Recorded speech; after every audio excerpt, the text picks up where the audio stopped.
Good morning student, how are you. जैसा कि आप जानते हैं हमारे PT1 स्टार्ट हो गए हैं और आपकी तैयारी भी बहुत बढ़िया चल रही होगी। तो आज हम देखेंगे जो चैप्टर हमारे एग्जाम पेपर में आने वाला है, साइंस एग्जाम पेपर में, उसका हम रिवीजन करने जा रहे हैं। ठीक है, तो हमारा चैप्टर का नाम है केमिकल रिएक्शन एंड इक्वेशन। अब चलिए, इसमें हमने क्या लिखा बेटा, इसमें 4 तरह के सवाल बनते हैं जो आपके एग्जाम पेपर में आएंगे। ठीक है, फर्स्ट है आपका बैलेंसिंग। ठीक है, आपको बैलेंस करना आना चाहिए। सेकंड, आपको किसी भी केमिकल रिएक्शन को पहचानना चाहिए कि इसका क्या टाइप है। थर्ड वन आपको ये बताना चाहिए कि किसका ऑक्सीडेशन हो रहा है, किसका रिडक्शन हो रहा है, कौन रिड्यूसिंग एजेंट है, कौन ऑक्सीडाइजिंग एजेंट है। और आपको एंडोथर्मिक और एक्सोथर्मिक चीजें रिएक्शन पता होना चाहिए। तो चलिए शुरुआत करते हैं हम टाइप्स ऑफ रिएक्शन से। किससे? Types of reaction. Types of reaction. तो जैसे कि हमको पता है बेटा 4 टाइप्स होते हैं। कितना? फर्स्ट क्या है बेटा? कॉम्बिनेशन। क्या है? कॉम्बिनेशन। नाम से क्लियर है, कॉम्बिनेशन मतलब 2 मॉलिक्यूल का इसमें कॉम्बिनेशन होता है, कंबाइन होते हैं। जैसे एग्जांपल ले रहा हूं मैं, एग्जांपल H2 + O2। ठीक है, ये आपका 2H2O बना रहा है, तो इसको बोलेंगे कॉम्बिनेशन। देखिए, इसमें हमेशा याद रखना 2 या 2 से ज्यादा रिएक्टेंट आपस में रिएक्ट करेंगे और केवल एक प्रोडक्ट बनेगा, ओनली वन। इसमें कॉम्बिनेशन में केवल एक प्रोडक्ट बनेगा। ओके, इसको A + B AB इस तरह से आप क्या कर सकते हैं, शो कर सकते हैं। क्लियर है? दूसरा, सेकंड नंबर जो हमारा आता है रिएक्शन, उसका नाम है डीकंपोजिशन।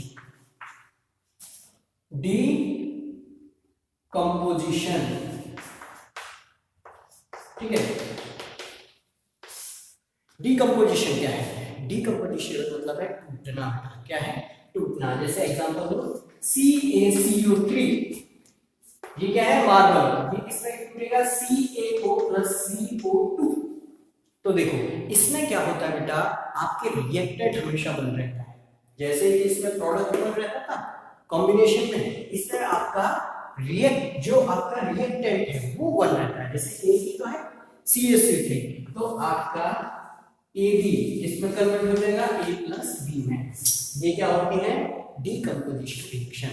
और आप याद रखना, जितनी भी बेटा डीकंपोजिशन रिएक्शन है, सब आपकी क्या होती हैं? एंडोथर्मिक। क्या होती है बेटा? एंडोथर्मिक, क्योंकि किसी चीज को तोड़ने के लिए बहुत ज्यादा एनर्जी चाहिए। ठीक है, अभी कहोगे डीकंपोजिशन देखिए। थर्ड वन क्या आता है? थर्ड वन बताइए, डिस्प्लेसमेंट रिएक्शन। डिस्प्लेसमेंट को कैसे पहचानेंगे? Third, displacement reaction. तो डिस्प्लेसमेंट का मतलब होता है एक मॉलिक्यूल या एक एलिमेंट दूसरे को हटा के उसकी जगह ले लेता है। जैसे कि आप एग्जांपल देखो, CuSO4 + Zn, ये रिएक्शन होगी। ठीक है, मैं यहां पे बेटा थोड़ा सा इसको नीचे लिख लेता हूं। CuSO4 है, वो जिंक से रिएक्ट करता है। तो देखो, जिंक इसकी जगह ले लेगा और क्या बनाएगा? ZnSO4 + Cu। तो इसमें आप केवल ये देखिएगा बेटा, एक मॉलिक्यूल होता है इसमें और एक सिंगल एटम लिखा रहता है। ठीक है, सिंगल एलिमेंट होता है। तो समझ जाइएगा ये डिस्प्लेसमेंट है, क्योंकि देखो ZnCu की जगह ले रहा है। क्लियर है? अब चलिए, इसके बाद आता है डबल डिस्प्लेसमेंट। ये सिंगल डिस्प्लेसमेंट है। डबल डिस्प्लेसमेंट क्या है? फोर्थ टाइप है आपका डबल डिस्प्लेसमेंट। ठीक है, तो चलिए एक एग्जांपल लिख लेते हैं डबल डिस्प्लेसमेंट का। जैसे कि AgCl है, वो NaNO3 से रिएक्ट करता है।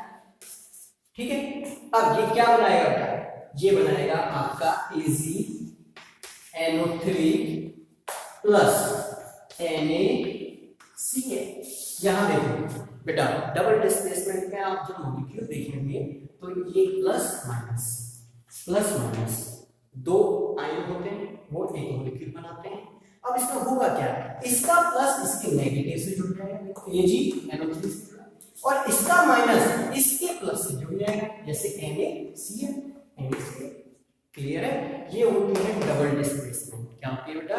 Double displacement. पहचानना कैसे? प्लस माइनस दोनों तरफ प्लस माइनस इस तरह का होना चाहिए और प्लस माइनस एक्सचेंज हो जाएंगे। ठीक, तो ये हमने टाइप्स ऑफ रिएक्शन देखे। अब हम बैलेंस करना सीख चुके हैं। सेकंड नंबर क्या है? बैलेंस करना। क्या? बैलेंसिंग। तो देखिए आप किसी भी केमिकल रिएक्शन को बैलेंस कैसे करेंगे? जैसे एग्जांपल दे रखा है H2 + O2 इसको H2O। पहले तो पता लगना है बैलेंस है कि नहीं। तो हाइड्रोजन दो हाइड्रोजन बैलेंस है, ऑक्सीजन 2 यहाँ पे 1 तो बैलेंस नहीं है। अब इसको बैलेंस करना है तो स्टार्ट कहाँ से करना है? स्टार्ट वहां से करना है बेटा जहां सबसे ज्यादा एटम है। तो इसमें तो बराबर है। आपको क्या किया करो? दोनों तरफ LHS और RHS लिख लिया करो और जितने भी एलिमेंट है हाइड्रोजन ऑक्सीजन ये कितने कितने एटम है ये लिख लिया करो। इसमें 2 ऑक्सीजन 1 और फिर इनको क्या किया करो? बैलेंस किया करो। तो बेटा यहाँ पे 2 हाइड्रोजन में बैलेंस है, ऑक्सीजन यहाँ 1 है, यहाँ 2 है, इसको 2 बनाना है। क्या करूं? 2 ऑक्सीजन 2 है लेकिन हाइड्रोजन गड़बड़ा गया तो हम यहाँ क्या करेंगे? 2। ये बैलेंस हो गया। 4 हाइड्रोजन बैलेंस। ठीक, इस तरह से आपको बैलेंस करना है किसी भी रिएक्शन को। ठीक है, चलिए नेक्स्ट टाइप है आपको रिडक्स रिएक्शन। क्या है? Redox reaction. ठीक है, रिडॉक्स क्या होती है? जिसमें बेटा रिडक्शन और ऑक्सीडेशन दोनों होता है। क्या क्या होता है? Oxidation plus reduction. ठीक है, ये होता है। अब ऑक्सीडेशन और रिडक्शन क्या होता है यहां पे मैं बता देता हूं। ऑक्सीजन का बेटा जुड़ना, अगर कहीं पे ऑक्सीजन जुड़ रही हो तो उसको ऑक्सीडेशन, या फिर क्या हो रहा हो? हाइड्रोजन हट रहा हो। देखो कोई सा एक केस हो सकता है, या तो ऑक्सीजन जुड़ रही हो या हाइड्रोजन हट रहा हो। रिडक्शन में जैसे इसको उल्टा, या ऑक्सीजन निकल रही हो हाइड्रोजन जुड़ रहा हो तो उसको बोलेंगे रिडक्शन। जैसे कि example CuO copper oxide plus H2 ये बनाता है आपका Cu प्लस H2O। एग्जांपल को ध्यान से देखना बेटा, ये कॉपर ऑक्साइड और हाइड्रोजन गैस Cu और वाटर बनाते हैं। तो यहां देखो CuO, इस मॉलिक्यूल को उठाओ और पता लगाओ कि इसका ऑक्सीडेशन हो रहा है कि रिडक्शन। तो देखो यहां पे CuO और रिएक्शन के बाद ये Cu बन जाता है तो इसका देखो बेटा ऑक्सीजन गायब हो गया, मतलब ऑक्सीजन निकल गया। ऑक्सीजन का निकलना रिडक्शन। ठीक है, देखो ऑक्सीडेशन नाम से क्लियर है कि इसमें ऑक्सीजन जुड़ेगा, रिडक्शन इसका जस्ट उल्टा। तो इसका बेटा क्या हो रहा है? रिडक्शन। क्या हो रहा है? रिडक्शन। ठीक है, इसको H2 को देखो आप, H2 देख रहे हैं। अब H2 यहां देखो, H2 इसमें एक ऑक्सीजन जुड़ गया तो इस H2 का क्या हो रहा है? ऑक्सीडेशन। क्या हो रहा है? ऑक्सीडेशन। क्लियर है? ओके, अब देखो आप एक एजेंट होता है, तो एजेंट क्या होता है? जैसे मैं पूछूंगा ऑक्सीडाइजिंग एजेंट बताओ या रिड्यूसिंग एजेंट बताओ, तो बेटा जिसका रिडक्शन होता है वो क्या आता है? Oxidising agent. कौन सा एजेंट? Oxidising agent. उल्टा होता है, मतलब जिसका रिडक्शन होगा वो ऑक्सीडाइजिंग एजेंट होगा। मतलब ऑक्सीडाइजिंग एजेंट कौन है यहाँ पे? CO। ठीक है, एजेंट। ठीक, और यहाँ पे देखो बेटा ये ऑक्सीडेशन, तो ये कौन सा एजेंट है? ये रिड्यूसिंग एजेंट। क्या है? Reducing agent. क्लियर? तो ये जैसे इसका उल्टा होता है, जिसका रिडक्शन हो रहा है वो ऑक्सीडाइजिंग एजेंट, जिसका ऑक्सीडेशन हो रहा है वो रिड्यूसिंग एजेंट। क्लियर है? ओके, ये हमारे रिडक्स हो गए। इसके अलावा हमारे बुक्स में एंडोथर्मिक एक्सोथर्मिक रिएक्शंस भी आती हैं। ठीक है, उनके आपको एग्जांपल भी पता होना चाहिए। ठीक, जैसे कि 2 वर्ड है endothermic exothermic. Endothermic and exothermic.